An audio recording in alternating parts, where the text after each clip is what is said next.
우리가 신약 성경에 사용된 복음이란 단어를 보다 풍성하게 이해하기 위해서라면 반드시 시작해야 될 작업이 있습니다. 이 단어를 그리스도인들이 가장 먼저 쓰기 시작한 그리스 로마 세상 속으로 돌려놓고요. 우리 역시도 그 안으로 들어가 이 단어가 어떤 문맥에서 누구에 의해 쓰였는지를 추적하는 데 있습니다. 이를 염두하고 그 당대의 자료를 살펴보면 우리에게 도움을 줄 수 있는 자료가 몇 가지가 있는데요. 그 중에 하나가 바로 고대 그리스의 시인 호메로스의 글입니다. 그래서 우리는 그의 서사시 한 대목에서부터 공부를 출발해 보려고 합니다. 잠깐만요. 이쯤에서 질문 하나가 나오겠죠? 호메로스는 기원전 8세기경의 사람이 아닌가요? 맞아요. 그리고 신약의 복음은 그로부터 훨씬 뒤인 그리스 로마 시대의 선언이 아닌가요? 그거 역시도 맞습니다. 우리가 알다시피 이 둘 사이에는 분명한 시간의 거리가 있고요. 단어의 의미 또한 시대와 문맥에 따라서 얼마든지 달라질 수 있다는 점을 지난 시간에 살펴보았습니다. 그러므로 호메로스의 이 단어가 사용된다고 해서 그 단어의 의미를 그대로 따다가 신약 성경에 대입하는 행동은 엄밀히 말하면 오류라는 거죠. 그럼에도 불구하고 우리가 호메로스부터 출발하는 데는 이유가 있습니다.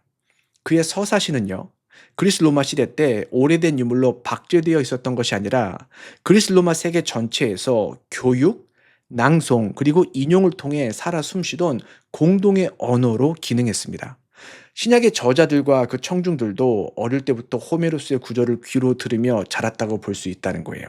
이쯤에서 제가 학계의 의견 하나를 조심스럽게 반박해야 될 것 같습니다. 일부 학자는 오직 엘리트계 사람만이 호메로스계 전통을 배울 수 있었다라고 주장을 하는데요. 저는 이 의견에 매우 회의적입니다. 그 이유를 말씀드릴게요. 그리스 로마 시대에 학교 세팅이 있습니다. 그 학교 세팅에서는 호메로스계 전통을 가르치고요. 학생들은 그 전통을 암기할 뿐만이 아니라 변용하여 새로운 전통으로 만들어내는 기법 등등을 배웁니다.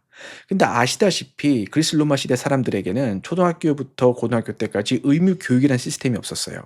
이들은 돈이 있고 시간과 배움의 여유가 있는 사람들이 학교에 자녀를 보냈습니다. 그리고 이럴 수 있는 사람들은 주로 엘리트 계층에 속했다는 거죠. 그래서 다수의 사람들, 즉 학교에서 호메로스계 전통을 배우는 다수의 사람들은 엘리트계 전통이 맞습니다. 그런데 꼭 엘리트계 사람들만이 학교에 갔다라고 볼 수는 없는 게 돈이 많고 엘리트가 아닌 사람들이 있어요. 뭐 무역을 한다거나 이런 사람들. 그들도 자녀를 학교에 보낼 수는 충분히 있었다는 거죠. 왜? 돈이 있으니까요. 그렇기 때문에 오직 엘리트계 사람들만이 학교에 가서 호메로스계 전통을 배웠다라는 주장은 제가 볼 땐 너무 한쪽으로 치우친 주장과 같다는 겁니다. 이뿐만이 아니에요. 그 당대의 문헌을 살펴보면 재미있는 또 요소들이 나오는데요. 광장이나 불특정 다수가 있죠. 그다음에 뭐 공원 이런 장소에서 사람들이 마임이나 판토마임과 같은 연극을 통하여 여러 가지 그 당대 유명한 전통을 공연한 것을 볼 수가 있습니다.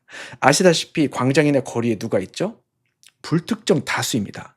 엘리트만 광장에 모이는 게 아니죠. 엘리트만 거리에 돌아다니는 것도 아니죠. 뭐 빈부귀천할 것 없이 많은 사람들이 거리에서 모이고 그다음에 광장에 모입니다. 바로 그런 곳에서 마임이나 판토마임 등등이 호메로스계 전통을 실어 나를 수도 있었다는 거예요. 그렇기 때문에 저는 엘리트계 전통만이 호메로스계 전통을 알았다는 주장을 수용하지 않습니다. 물론 엘리트나 비엘리트나 학교에서 배운 사람이나 배우지 않은 사람들이나 사람에 따라서 호메로스계 전통의 깊이를 아는 데는 차이가 분명히 있었을 겁니다.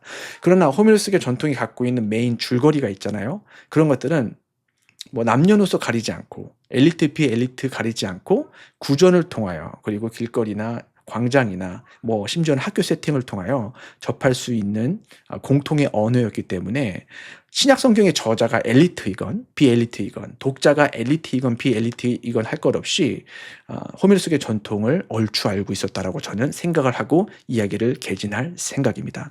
우리가 이를 염두에 두고 그리스 로마 세상으로 다시 돌아가 볼게요. 그러면 아까 말씀드렸다시피 그 당대에 많은 사람들이 호메로스계 전통을 알고 있었거든요.